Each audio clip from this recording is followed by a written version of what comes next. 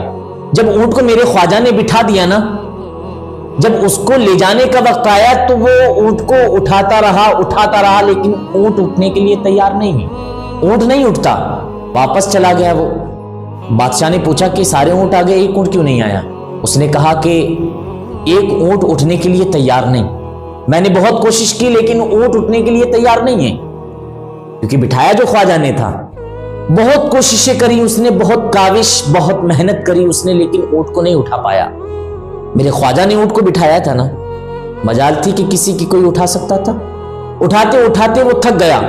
اب اونٹ نے عالم تصور میں کیا کہا ہوگا، لیکن اٹھا نہیں پایا۔ میرے خواجہ نے اس اونٹ کو بٹھالا تھا۔